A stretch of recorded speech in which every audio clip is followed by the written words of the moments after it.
So my name's Miriam Voss, and I'm a pediatric gastroenterologist, and I work at Children's Healthcare of Atlanta and Emory University.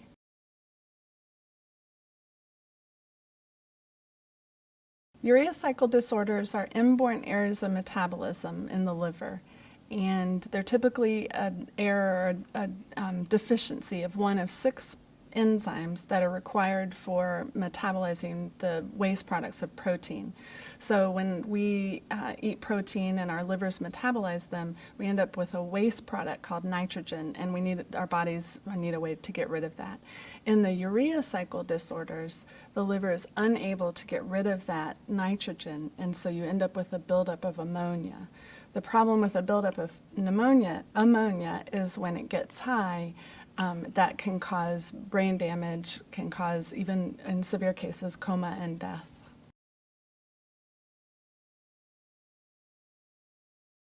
Urea cycle disorders are extremely rare. They're kind of an ultra-orphan disease.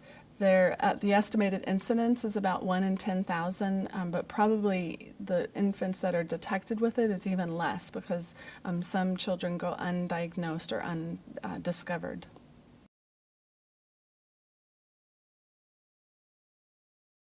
There are 6 different enzymes in kind of the classic urea cycle disorders, and so the problem can be in any one of those enzymes, and it kind of has different effects or different levels of effect depending on which enzyme. So that can affect the severity of the disease.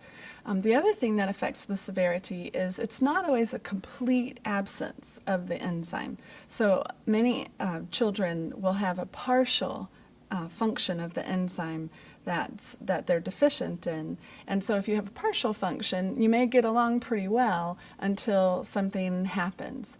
So a complete absence of the enzyme will cause severe illness that would be detected then in the first few days of life. A partial defect, it could be detected when they're a toddler, when they're a school-aged kid, even adolescence and adulthood is sometimes reported. And so the symptoms are going to be very different depending on that level of deficiency in the enzyme.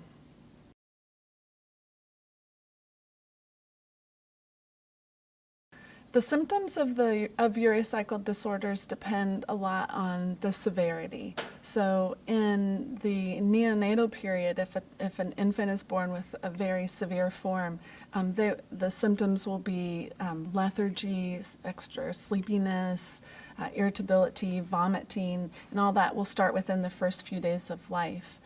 If in that severe form, if they're not treated, then they'll continue to become sicker.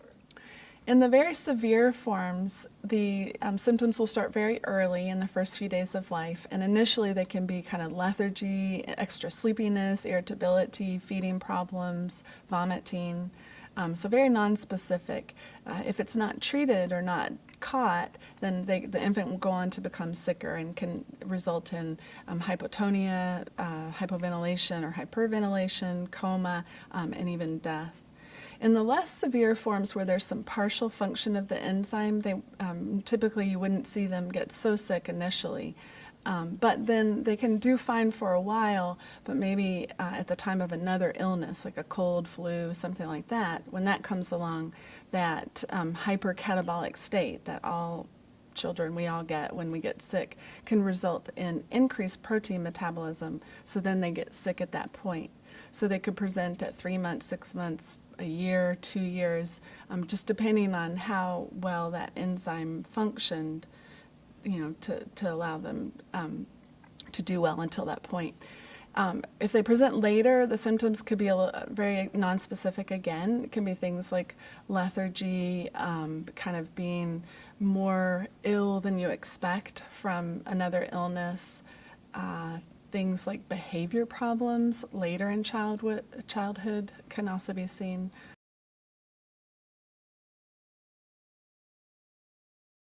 The reason why so many cases potentially go undiagnosed is because, unfortunately, the symptoms of the disease are really nonspecific. And so it's things like lethargy or not eating well, vomiting, in the severe cases that are early, like a newborn who's just acting septic or sick. And so those symptoms are not very specific, and they can look like another problem, like an infectious sepsis. We do have screening programs for urea cycle disorders, and those help, but they don't detect all of the cases because screening programs are not universal. They're not for all infants, and they don't detect all of the enzyme problems.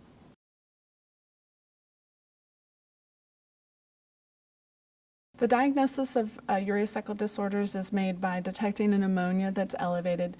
Typically, you'll see an ammonia above 150, and if it's in the setting of a normal anion gap and normal glucose, then one should really suspect a urea cycle disorder.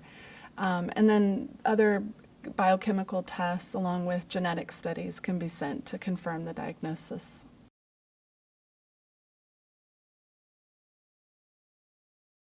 Treatment for a urea cycle disorder is typically a low-protein diet along with medications to reduce ammonia and amino acid supplementation. In very severe cases, unfortunately, that is not always enough to manage the ammonia levels, and that's one of the reasons why liver transplant is an option for severe cases of urea cycle disorders. The benefit of a liver transplant is that it replaces the liver, and so then there is a normal functioning enzyme set. The disadvantages of a liver transplant is that it is a big procedure, it's very invasive, and the child would need ongoing medication, so lifelong immunosuppression therapy.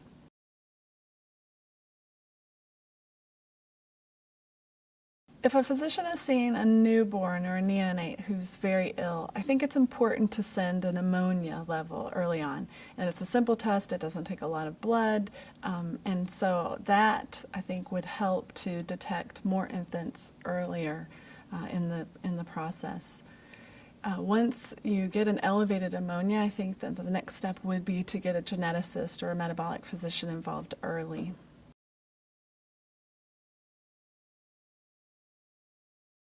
The biggest challenge with urea cycle disorders, I think, is the ongoing therapy and keeping them from having decompensations.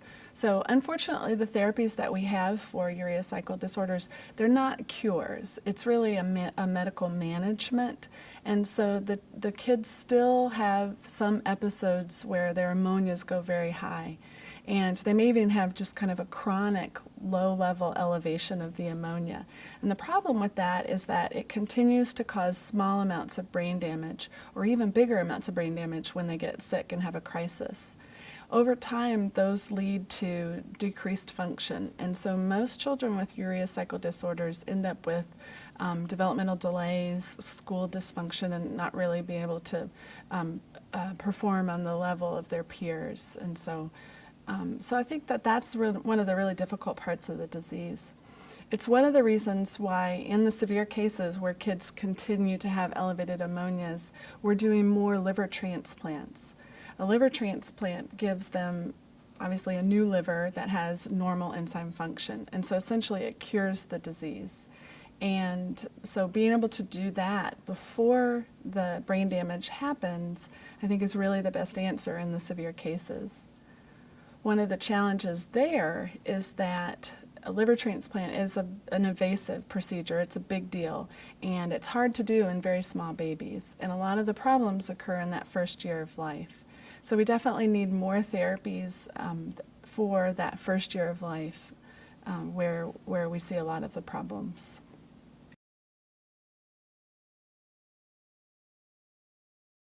I'm one of the investigators for the cytonet trial, and the goal of this study is to test the safety of liver cell infusions. And so it's infusing the hepatocytes, or just the liver cells themselves, into the liver to try to give a child with urea cycle disorder some function, so give them enough enzyme function to protect them so that they won't get high levels of ammonia.